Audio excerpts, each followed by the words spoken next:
mefa akwanya wei so ejina ye na nkasa ye papa Honorable Kennedy Akompreko Agyapong Ghana nokre hene ba kope Ghana agenkwa Ghana ni daso anaimu Emma Ghana ni babiara happy Founders Day. And na 4th of August 2024 na ye celebrate Founders Day na me koso akai Ghana ni babiara se ye nananom sacrifice ye de won moja won sika won ahoden won nindie ene to ho ma menewo na enei menewo nsoso die na yeye na yede ato ho ama enchenema General Assassini Agyapade3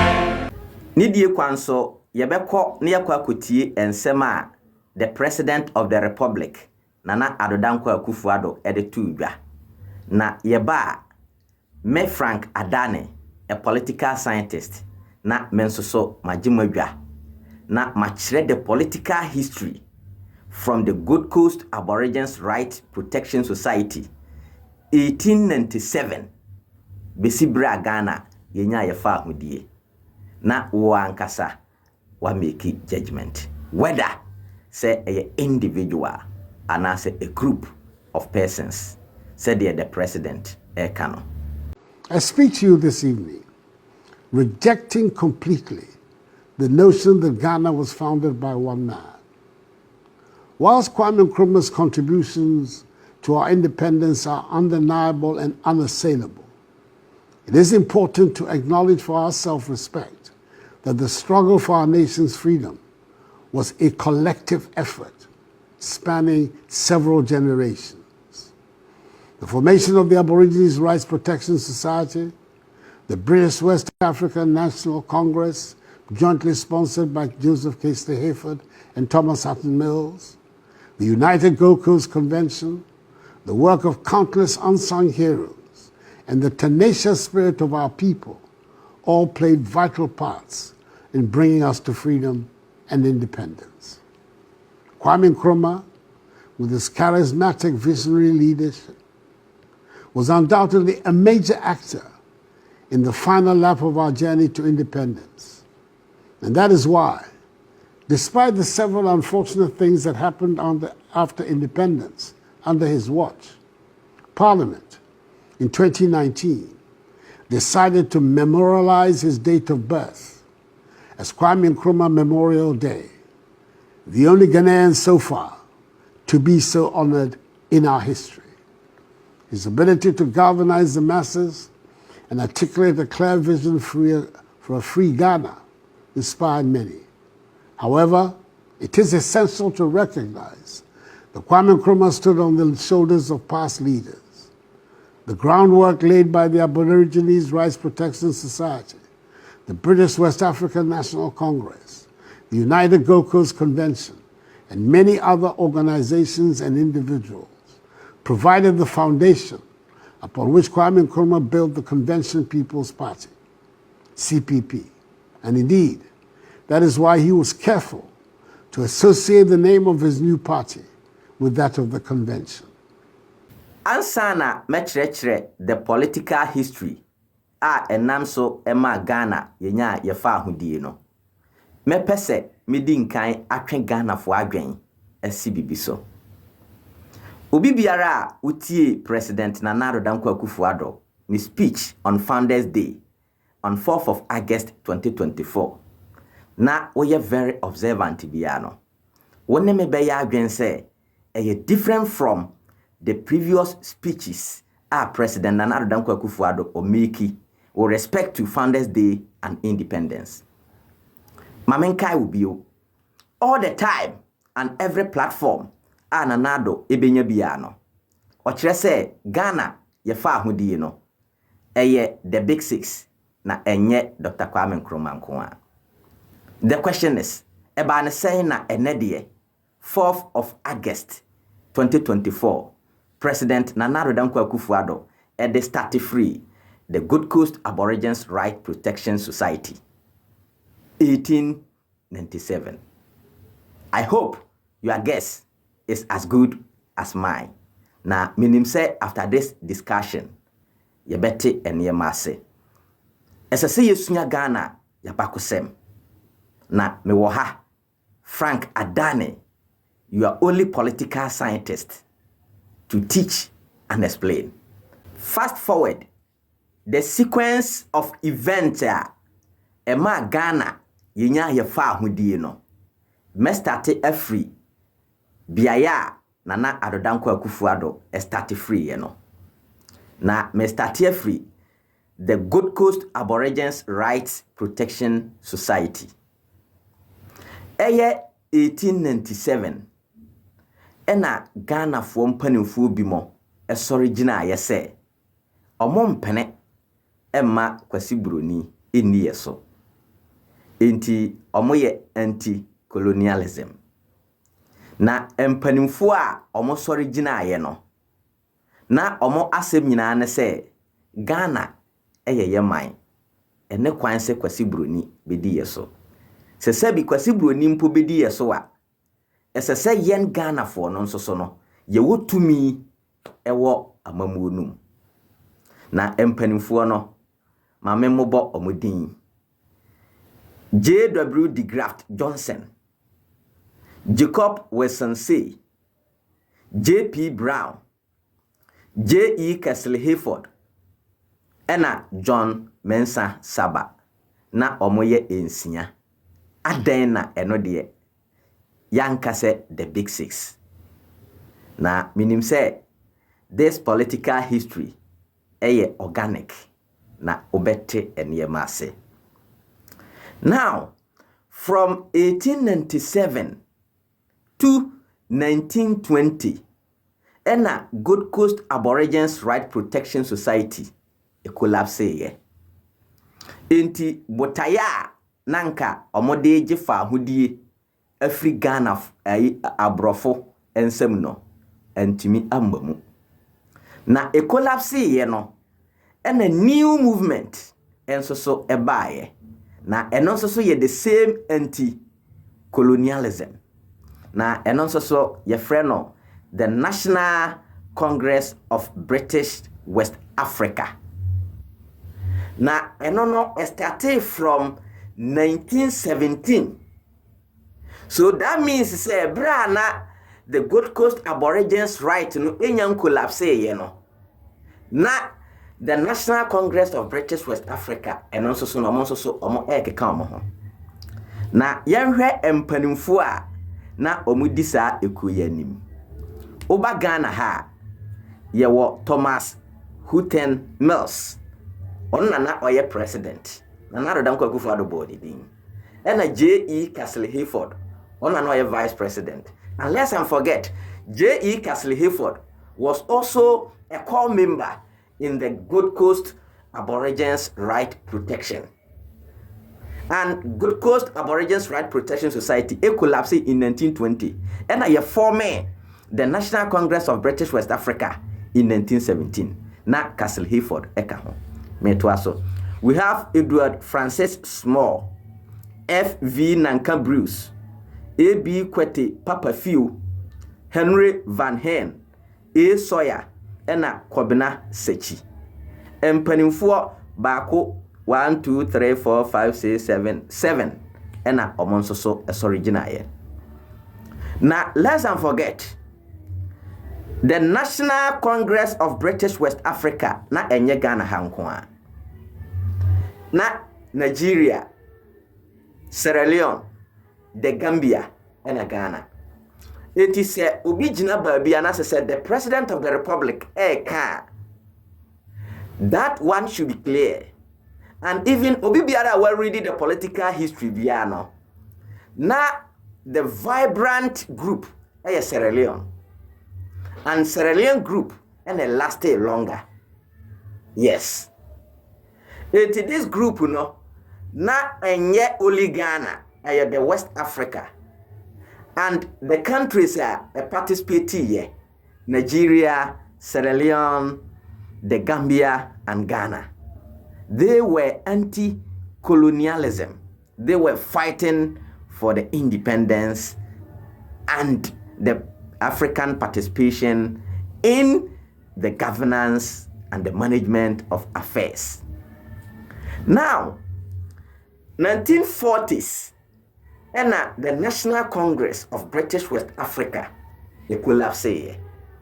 So that means from 1897, I started the Gold Coast Aborigines Right Protection Society for Ghana's independence or to end the colonialism and succeed to 1940s, which is which is the Second World War. Now after say botayewe nyina anye no, then UGCC was formed in 4th August 1947. So around 1940s, na sa ku we nyina fima den agu.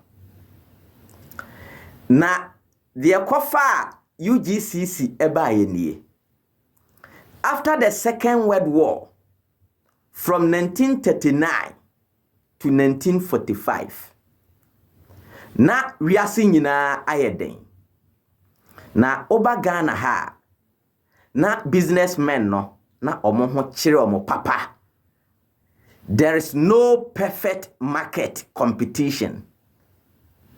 The expatriates were enjoying than the African bourgeoisie, African businessmen and women. It na ama African business men and women no, omo business no egu. Eno na ema opanin a ye frɛ no George Pa Grant. Oye Ghana businessman na owusika pa. Ena ohunu se de beya ni business no be protect no. Esese otikuo na ekuo na obete no. Ope animdifo ni enyansafo a obubetumi afight ama no. Na omone mrofo businessmen and women no. Omoanya perfect market competition. So, the UGCC, the main purpose of the forming UGCC no, na enye to capture political powers, but for business and economic freedom. And I am daring any historian to come out and let's debate. Enti George Pa Grant eteye no. Eho ena George Grant epe empanimfo omo nimde JB Dankwa, William Oforiata, Akon Ajay, Obechebilante, ena Edward Akufu Ado. Intina omo ye 5. Now, sampani 4-5 omo de no omo akọ school, omo ye elite. 4th August 1947, ena officially ye former UGCC. Na kyerese Pa Grant te said de beya empanimfo numi betumi a defend no abonachi dom ene mrofo no betumi de afeso na ni business nso so atumi akoso na one mrofo businessmen and women ni nyina no omoanya perfect market competition. But ehono na empanimfo no hu say okay, if we are fighting for the economic and business freedom for Ghanaian businessmen and women there, and yet aden say yem fight for a political power. Because yetiminya the political power no and yet the economic and the business freedom no is automatic. And I think very understandable.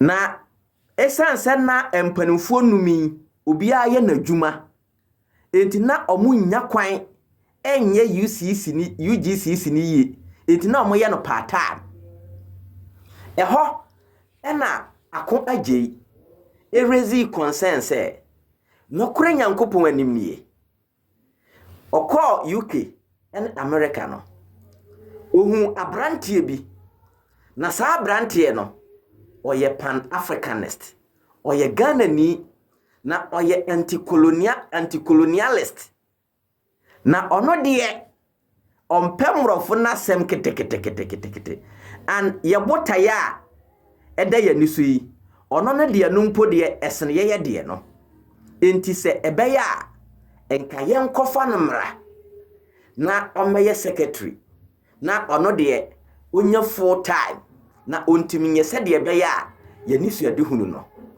ebeba mu ena why not ena mpanimfo num no ema akon agye kwan ena akon agye ene Dr. Kwame Nkrumah ekasaaye na akon agye no Dr. Kwame Nkrumah kasaaye no Dr. Kwame Nkrumah say omma on the reason say the rate at which Dr. Kwame Nkrumah ono no ye ne niema no oba ba join ne saa kuyi omo mpene adwene a eda ono no Dr. Kwame Nkrumah tim no enye saa adwene no bi na eda omutirim enti ompene eba saa ne botaye na esi nani so say all fighting for the liberation of Ghana and Africa na self government now no embamu ena akon agye ka kire ne say wo de omra na oba se de opese oye ne bia no ombema no kwan ona boke na Agyapong ka asembi o say Dr. Kwame Nkrumah the nim de na owo no na eboro ni PS so over 200 years. Yes, it's true. Kennedy Akompre kwa Agyapong ka say ampa oye UP ni but Dr. Kwame Nkrumah ye extraordinary. It's true. Enti ehona pa grant esende Dr. Kwame Nkrumah ska ena Dr. Kwame Nkrumah di free Liverpool ebabedu Ghana a good coast on 14th of November 1947 na Dr. Kwame Nkrumah alande na the love for Ghana and the man Dr. Kwame Nkrumah ejitu mu say all things being equal Ghana ho donti obeba. Now on 28th of December 1947 and officially Dr. Kwame Nkrumah as UGCC General Secretary. Na Dr. Kwame Nkrumah UGCC General Secretary no. Within 6 months, na Dr. Kwame Nkrumah osini bulldozer were creative branches ewa Ghana fana nyina na UGCC abeye akono. Na wa bridge the gap between the rich, the middle class, the grassroots especially. Because essence na the 5 men no na omoye elite ninti no na there is a gap between them and the grassroots. But Dr. Kwame Nkrumah baye no odi bibia to nchen. And se already the history nukura kwa animu ya ebeka trust Dr. Kwame Nkrumah na one the grassroots no nedidi ono omo neda ono omo na ye bibia. That is Dr. Kwame Nkrumah. So the promise of Dr. Kwame Nkrumah is Kennedy Akompreko Agyapong. Na the akofa issues we nyina bae ni 1948 reout. Bra Dr. Kwame Nkrumah babedu Ghana no. Na Ghana fo ho kire omo papa. Na ade a Dr. Kwame Nkrumah empen wo wiase ha. Ne se Ghana ni ana bibini ho kire no. Na aduane ho aye den, aduane ni kuromu ha. enti se aduane so ho ye den a ne bo eye den. So food scarcity. Ye na ye economics no at SS level no. Whenever there is a scarcity of any commodity, the price go up. I'm not referring to Dr. Elijah Mahmoud Bawumia economics. Now, enti eniema no bo aye de na aduane bo akosoro no na eha Dr. Kwame Nkrumah. But na Ghana ha empanimfo bi mo on 26th of January 1948 eye ni Kwabena Boni the second osu alata manche LED Gold Coast se omube boycotto eye emrofo no businesses ne omo shop wa ewo Gold Coast nyina omo ntade because omo amanle ma no bo ayeden. Enti on February 20th 1948 in Accra rally ena Dr. Kwame Nkrumah ene JB Dankwa omo addresse the petition a Ghana for communal to the governor of the colony. Enti eho ena governor of the colony no ono so ti ase say okay Dr. Kwame Nkrumah woni JB Dankwa mon kan kire Ghana for say esu no amunsu no yate na nyankopon ya adoma eye 28th of February 1948 ye betete niyema so amana ye fofofo ama Ghana for mwanya biato enti boycott no a mose mo ba beye no munyai na munkole no off. Even the colonial masters no mpo no omo ntese na nado Dankwa Akufo-Addo Ghana for isu no omo tie.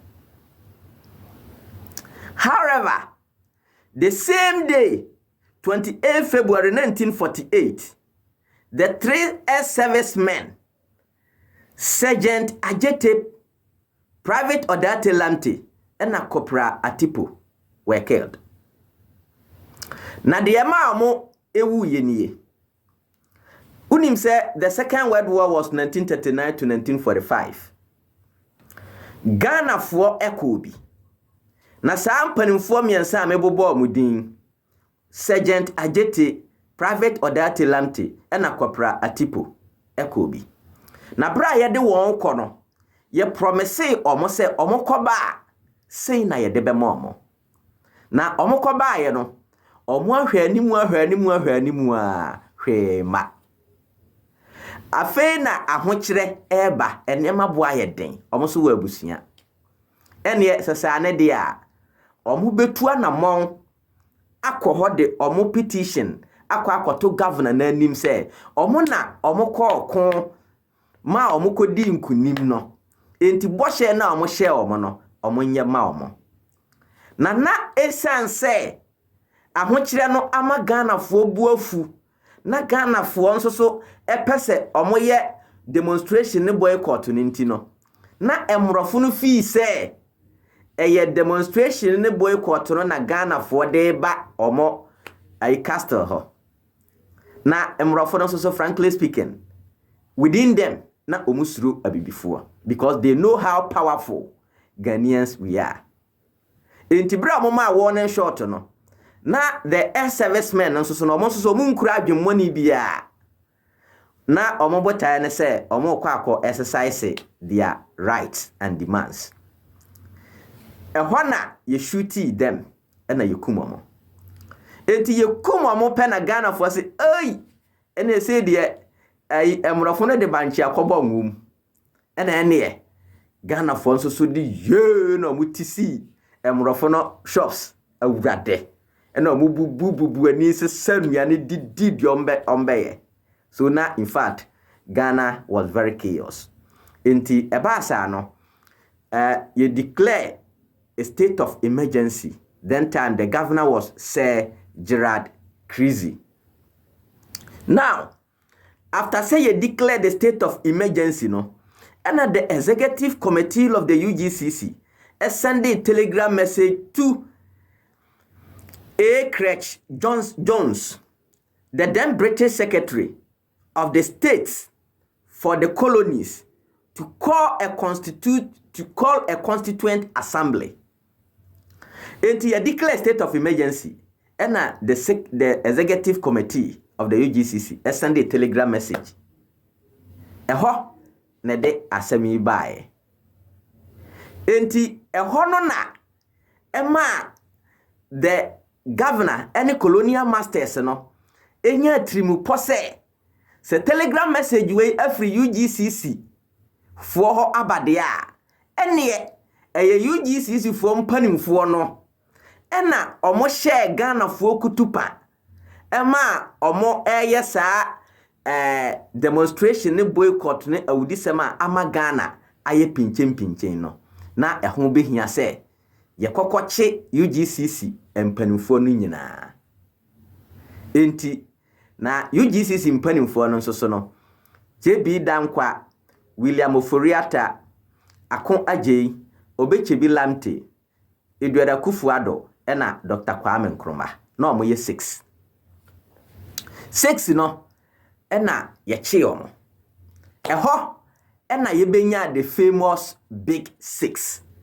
ene makire wase de ma yebenya big 6 ni yeche na yeche omo no enti na Ghana fo nyina so mpene se aden na maba bechi leaders ye ho kire ye ka ayi masanso makunkum ye achi leaders. Enti sa leaders insia na amachi omo no, they are the big 6 for Ghana. Ehon ye ba benya the big 6. Enti what big 6 no asechire no. Na de ma amachi omo no, you recall say during the boycott and demonstration no, JB Dankwa ena Dr. Kwame Nkrumah ena omo de petition no come governor no. So now they were also a target. Na yechi omo no na they were appeared at the commission for inquiry set up by governor chaired by Ikin Wasson. So we call it Wasson committee. Na SSA yetoto omo ano. Na after Wasson committee report no na ebe kire se eye Dr. Kwame Nkrumah nko a na o send a telegram message no.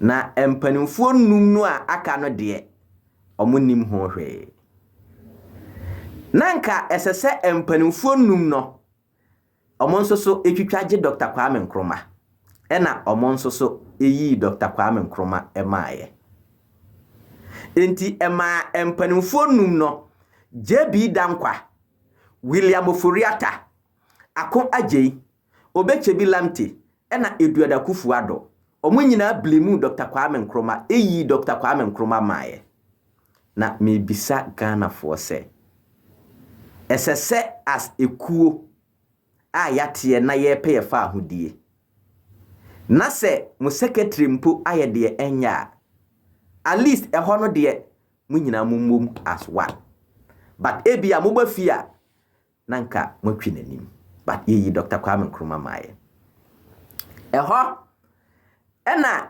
Obechebi Lamte ena William Oforiata epe se omo bepe adanse edi ama emrofo no na ya jeli Dr. Kwame Nkrumah enti Obechebi Lamte and William Oforiata ransacked Nkrumah's house looking for evidence for Nkrumah's downfall. Ghana for muntie ni yo Dr. Kwame Nkrumah wa bre Nkrumah and other UGCC leaders will make it impossible to work together again. Meboa. Because omo a wonu omo ye wokra nka wo se wo ma e na omo dada wa ene ye de wa ba beto tankruwam. Now, some leaders of the UGCC, including JB Dankwa, accepted the appointment of the Justice Kezi Committee. Mahunu Ghana for.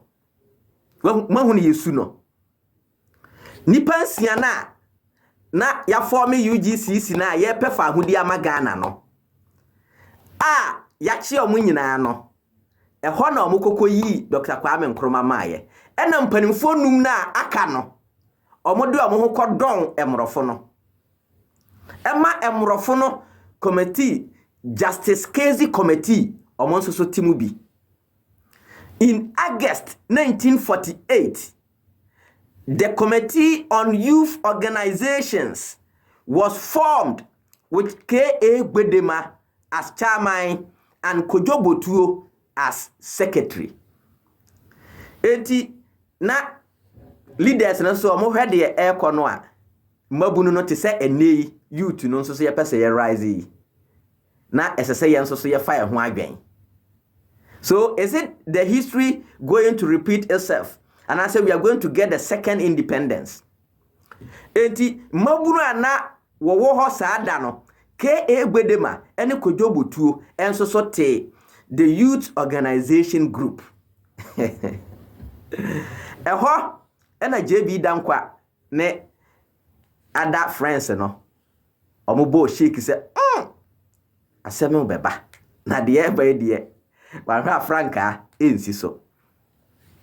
Eho na botaya ewo Dr. Kwame Nkrumah trimu no eye self government now yenyi Ghana empremprem yenyi fa ahudie ma Ghana empremprem ena JB Dankwa Oforiata Akunwaje Obechebi Lamti ena Edward Akufo-Addo se dabi ene kwan se ye jefa ahudie ema Ghana empremprem na mom yentwan mrebi den time no na sa mpanimfuo numi na omo ne mrofo no eye baako and I make sure pure history.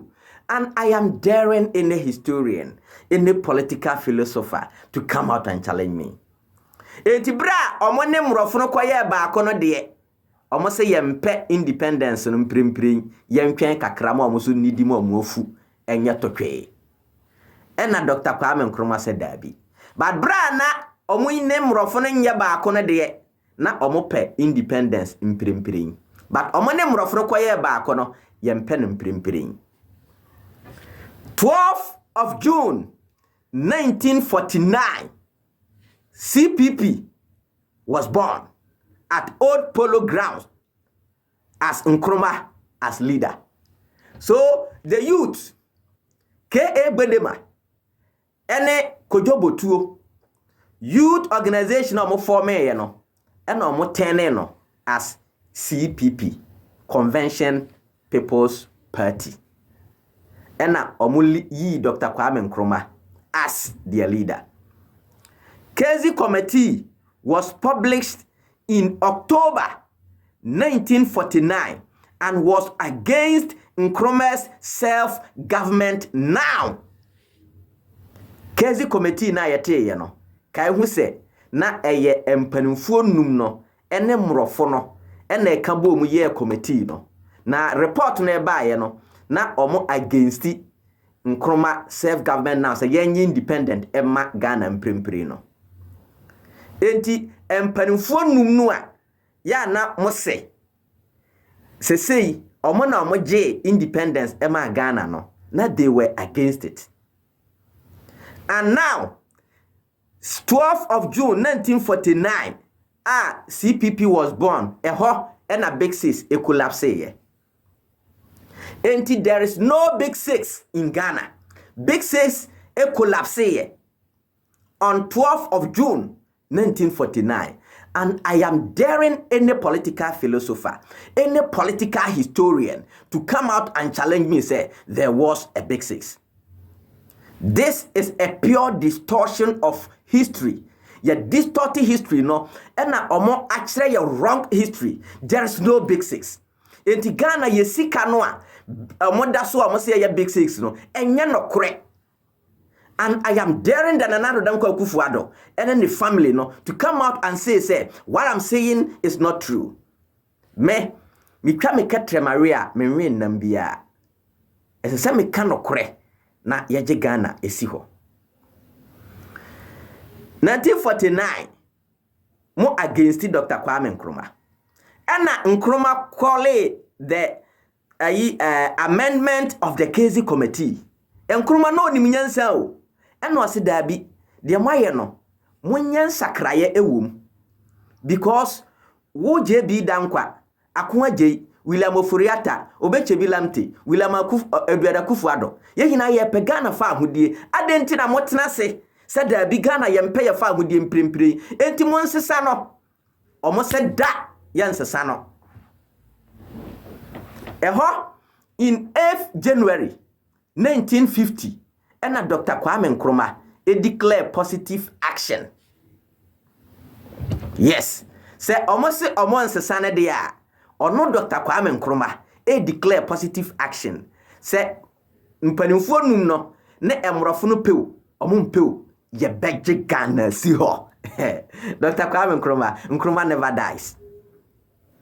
21st January 1950 eho ena sa mpanimfo num yo mame modin no JB Dankwa, William Oforiata, Akon Agyei, Obechebi Lamte, ena Eduardo Kufuado, ene emrofo no eka bomu ena omokoche Dr. Kwame Nkrumah edene koto prison for 3 years. Yes. Nkrumah nya bwane o. Nkrumah declare positive action, not violence. Basan panimfo we ya mo amose yesa big six no. You say the omo abedane Dr. Kwame Nkrumah atamfo omo ne mrofo no abeye baako akwachi Dr. Kwame Nkrumah to prison ya jailing no for 3 good years.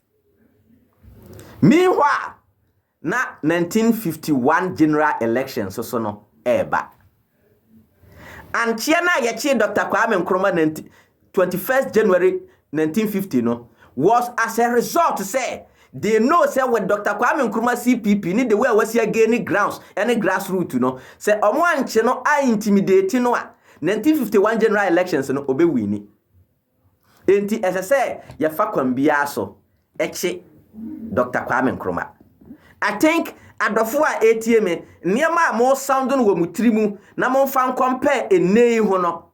I think your guess is as good as mine. Nkrumah wrote CPP manifesto on a toilet paper whilst in prison. So during 1950 to 1951 general election, no, na Dr. Kwame Nkrumah at the prison. Na obi biara winning political history biano, the manifesto of Dr. Kwame Nkrumah na ye very short and brief. Ni nyina na say na ochrono toilet paper so monfa ncheme wudidi afacheme. Bra na Nkrumah the prison no. Na one access. The only access ya obenya na say obetro information on the toilet paper. Esan say Dr. Kwame Nkrumah na oye socialist. Oba Ghana ha ona ye the father of socialism. And the Ghana the sociological ideas and a really Ghana even MPP are capitalist. We are practicing socialism. It's not the idea of socialism no only Nkrumah knows. Ono so na that prison. So the only thing obetimi ama abamu ne say obetro agu toilet paper so na kojobotuo ene ke egbedema akọhọ so omo kwa akọchia no omo kwa lo and behold nipa na no wo prison ho na ohwe omo so no so no very good dia ya no se omo agya na ne ade no na ono so de toilet paper no aya asa toilet paper okwa akọto agu na odi akogu baabi na kojobotuo ni ke egbedema so akwa akọfa ti omo kofa na omo ahwe na omo so akopi. You see where Ghana is coming from. Just independence your Palma Ghana. Ochrogu ajanai so ajanai paper ye de agya nine na sabi ye de paper ye baabi na enema woso na Dr. Kwame Nkrumah atwro na ye de akwakogu baabi na ke egbedema ni kojobotuo so akwa akofa na enewu ankasa mpo wajanan etewo sen na obi ajanan. Ghana, we must be truthful and honest. Na me there will be a somra me challenge me. Nyankopon chade 1951 general elections. Dr. Kwame Nkrumah winning overwhelmingly. About 94% win. In the political history of Ghana, no political party and a team winning as higher as Dr. Kwame Nkrumah. Enti ehonona mrofunu hu se Na brantie yi a ye ne mpanimfo numi ye against ye chi no ye de ne koto mu ayakayaka de we still ye to abama no and he's very popular. Inti ene kwan se ye mani twa 3 years no ena omu yi no free prison ena omu ma ne beye the prime minister. Na Nkrumah set Ghana's independence on 3rd August 1956. Winim se Ghana ye fa ahudie no nanka eye 3rd August 1956 yana. And also so no, I am daring the political historians to come out and prove me wrong. Me tumre na machresie. Wo a wo se wo ye political historian bra na be challenge me. Ye fa ahudie no na eye 3rd August 1956. The NLM members, including Dr. K.A. Buzia, Mr. Joe Apia, and R.R. Amponsa, they walked out and protested against the motion. Let's not forget, after the 1951 general election, Dr. Kwame Nkrumah winning, and the UGCC a collapse. Yes.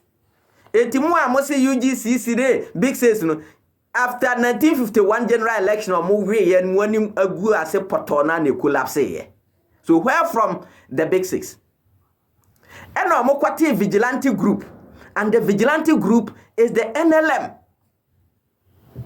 By the same nkrofo now, omo asese omo te se kankankuru, and na omo tormented Dr. Kwame Nkrumah. 1954, there was a general election. Dr. Kwame Nkrumah sounds winning overwhelmingly. And I was set in 1956, 3rd August 1956, and a Ghana yebeji a fa hudie. Na nye 6 March 1957, no. Na ye 3rd August 1956. And NLM fue vigilante group fue. Almost what I said no. Omo mpene ne, omo mpene ochina. UP yasefo. NPP ye yasefo. Almost omo mpene ne. Mpene ochina. We are MPP ni, we are UP ni, that's a wosemeboa. Come out and challenge me. Na eba ne sign na ene UP. Na nado dem kwa Akufo-Addo. Mwene mabusuyanfo. Ne MPP fo. Mo say the Ghana struggle for independence. Mudi mu akotene. Mo say mo mpene. Mo mra na mo challenge me. See how. Telegram message was sent to the Secretary of the State of the Colonies on 13th August 1956 to decline Ghana's independence and want federal states. Aye 13th August. Nanke ye 3rd August 1956. And now must your mom penny and I'm walking out from Nkrumah parliament. I'm walking out from parliament, you know. Omu free ho. Aye 13th August 1956, and almost send a telegram message to the Secretary of the State of the Colonies. Say Ghana, yempe yefa hudie bia, na mom yepe federal state. Ye kan federal state ya Ghana yenchichim. The Northern Territory emfa omode na Southern emfa omode. Odie meko into details of the telegram message. Eho and a British government no yes okay oman amo pefa ahudie na asomdwe eni hode ese se omo holdi kakra. That was the reason Ghana yenya na 1956 ekunya na 1957 ehwa na omo sanso trigger the trans voter Togoland ema omo koso distraction chaos any ade just for Mrofono to see say asumbiye eni Ghana yede ye ho. So there must be a referendum. Now, the British postponed the Independence Day. 18th September 1956. British government set 6 March 1957 for Ghana's independence. 23rd August 1956 na Amasono. The NLM NPP for UP na nado dem kwa Akufo-Addo na busuyanfo botaye no eba mu ena Mrofo no say okay ene yesasa ne de a mo independence no ye de bema mo 6 March 1957.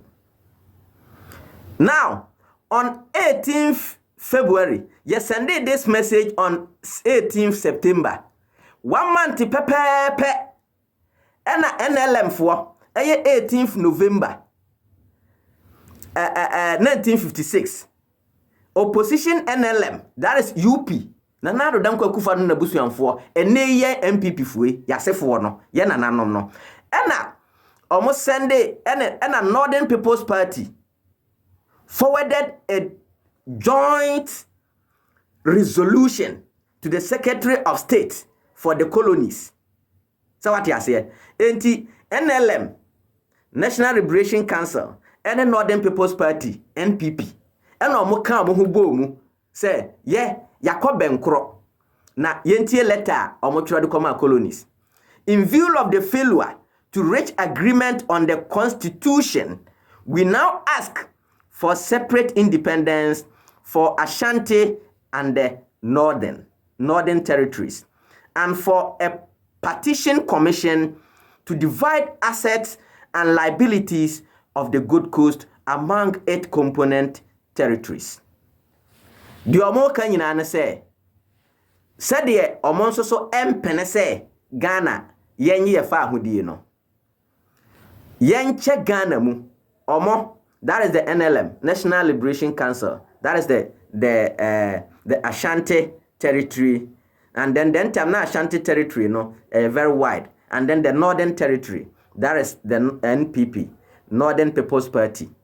Yenche Ghana mu na Northern People's Party, Northern Territory omunye omode ena Ashanti nso so no omunso so emfa the Southern Territory. Eti bi bisa na Dr. Kwame Nkrumah wa he na che se ye no ensinsemu se de Agyapade book no eye na pepepe na Ghana Agyapade no so no yenchem Ghana. This is the pure history. Eho no na mrofo no se na mo pa adan matan abrantie mo gu nanim ase moye de mo beye nyina nyame adom ye ma mo independence echina we sese de ya bere na ye de independence no mo pe 6 March se de ya set no eho ene ye de be ma Ghana ene Nyankopon adom 6 March 1957 Ghana yenya ye fa hodie. Na mibisa Ghana ni bia wotie mi say just be fair and be frank to yourself. No matter say we NPP ni, no matter say we NDC ni, no matter say we anti-Nkrumah. O de kanokore. E bia na story no wunim because Ghana yen political history no ya distorted no. Na ensema amaka nyina no, maka ama date. I am ever ready to debate any NPP or any historian or obeka semeboa. Now, the President of the Republic, Eka Sembi. Now, before I answer the question, I'd like to ask this question. Now, yenim say Ghana independence, na 3rd August 1956. Eba ne saying. Now, aware say, there is no big 6. Na Nkrumah, any the other 5, when they were rivals, and it collapsed in 1949. And a UGC so it collapsed in 1951. Are you aware of that? And are you aware say Brana Nkrumah pe Ghana's independence no empanimfu a eni ya say history a ya say omo na omo ye big 6 ne hwan no na they were against Dr. Kwame Nkrumah. Emma ye che Dr. Kwame Nkrumah ko prison. Emma ye tro letter said that be Ghana ye hia independence. Emma ye ka say ye ncheche Ghana mu ne ye Agyapade mu. These are the very critical questions we should ask ourselves. And one funny thing is ya na bebre na ka say Dr. Kwame Nkrumah ene bane ahemfufuo. And this argument arises one of political studies, local governance, and then the rural development. And the lecturer was anti-Nkrumah. Into okasa bebre, then I gave him a very simple analysis, political analysis, Mr. Tifriana. The question I made the lock in here. Dr. Kwame Nkrumah died. Dr. Kwame Nkrumah was overthrown in 1966. And Dr. Kwame Nkrumah wuye in 1972. This 4th Republican Constitution was drafted in 1992. ena me bisa na say den time am draft no na Dr. Kwame Nkrumah te ase ana. Na if Dr. Kwame Nkrumah on te ase na indeed or restricted ahemfofo a adan na 1992 constitution no share mukena say yemba ne ahemfofo korakora emfiri amanyosem mu na ohene mpoye amanyosem a esese yetwa na asu wo Ghana na yesanso tu na ade so. If Dr. Kwame Nkrumah was wrong adentina 1992 constitution no moya Dr. Kwame Nkrumah onte ase na yesanso ehye mukena ehwal na mekasa wie ye no students no university over best of 500 students obeka se omo sheda omo nyina sori gina ye ehwal lecturer say Frank, you are a historian, you are right, come to my office. And I have loved the lecturer to the end of my life because ono oye anti Nkrumah but otie ensem na America no ohun say Frank, you are right. Enti no mumma yemfa otan entan Dr. Kwame Nkrumah. After the 1951 elections, the Ghana's independence, yen NPP from panimfue no mo tormented Dr. Kwame Nkrumah sa later on no mo di coup itu no free ade so. Later on yapam Dr. Kwame Nkrumah free Ghana hakra okuwu obi man so. Yemisa ehun say if Dr. Kwame Nkrumah is corrupt, Agyapade bempa na Dr. Kwame Nkrumah fa na wa Ghana ha ode ye bibi man ho. When na betimi pinpoint Dr. Kwame Nkrumah Agyapade wa Ghana ha. When na betimi pinpoint Dr. Kwame Nkrumah fie wa Ghana ha.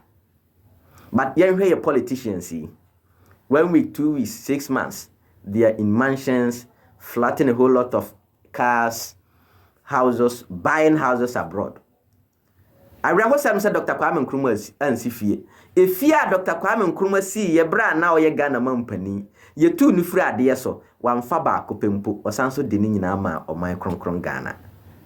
We de wabisa ho senti Dr. Kwame Nkrumah ni fie pa wo he. Wabisa ho. Dr. Kwame Nkrumah nti na Agyapade bempa na wo Ghana ha. Wabisa ho. Obi a wabedi Ghana so from 1951 to 1966 na wantimi ansi Agyapade ba kopempo.